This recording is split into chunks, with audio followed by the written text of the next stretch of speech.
अगर मैं आपसे कहूँ 26 जनवरी का कनेक्शन कॉन्स्टिट्यूशन से कम और एक भूले हुए प्रॉमिस से ज़्यादा है तो?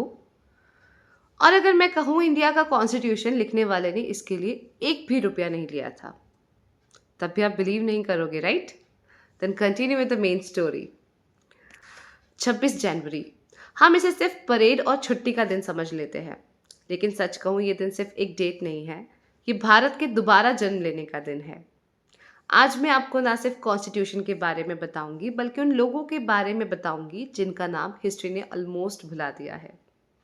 वाई 26 जनवरी? क्या आप जानते हैं 26 जनवरी इसीलिए चूज नहीं किया गया था क्योंकि कॉन्स्टिट्यूशन रेडी था, बल्कि इसीलिए चूज किया गया था क्योंकि 26 जनवरी 1930 को भारत ने पूर्ण स्वराज डिक्लेयर किया था। मतलब 20 साल पहले ही डिसाइड हो चुका था कि जब भारत अपना कॉन्स्टिट्यूशन बनाएगा तो वही दिन चुनेगा, 26 जनवरी। कॉन्स्टिट्यूशन सिर्फ किताब नहीं है, 2 साल 11 महीने 18 दिन की पूरी मेहनत है। सोचिए, 299 रिप्रेजेंटेटिव्स, 11 सेशंस, 2000 प्लस अमेंडमेंट्स, और फिर जाकर बनी दुनिया की सबसे बड़ी रिटन कॉन्स्टिट्यूशन। और इसे लिखा किसने? डॉक्टर बी आर अम्बेडकर के अलावा कौन हो सकता है? सब डॉक्टर अम्बेडकर को जानते ही हैं, and yes he is the legend. लेकिन क्या आप जानते हैं प्रेम बहराई नारायण रायजादा पूरा कॉन्स्टिट्यूशन हाथ से लिखा गया था, कैलीग्राफी में। और इस काम के लिए उन्होंने एक पैसा भी नहीं लिया था। बस इतना ही लिखा था उन्होंने, मेरे नाम हर पेज पर होना चाहिए और आखिरी पेज पर लिखा हो जय हिंद। बियोहर राम मनोहर सिन्हा, ये कॉन्स्टिट्यूशन के पेजेस को आर्ट और डिज़ाइन दिया इन्होंने। हर पेज पे बॉर्डर में इंडिया की कल्चर की पेंटिंग की है इन्होंने। सर बेनिगल नरसिंह राव, कॉन्स्टिट्यूशन का सबसे पहला ड्राफ्ट इन्होंने प्रिपेयर किया था, लेकिन नाम लोगों को याद भी नहीं है।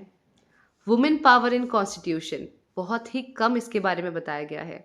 हमें लगता है पहले के ज़माने में वुमेन्स का रोल कम था, लेकिन कॉन्स्टिट्यूशन बनाने में 15 वुमेन मेंबर्स थी।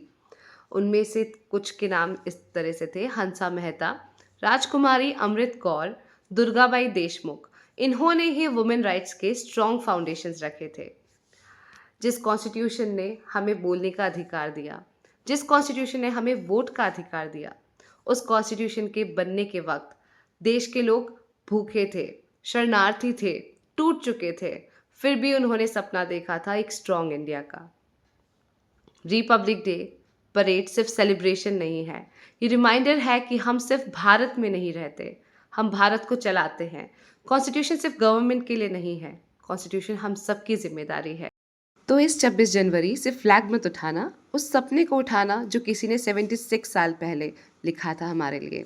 जय हिंद।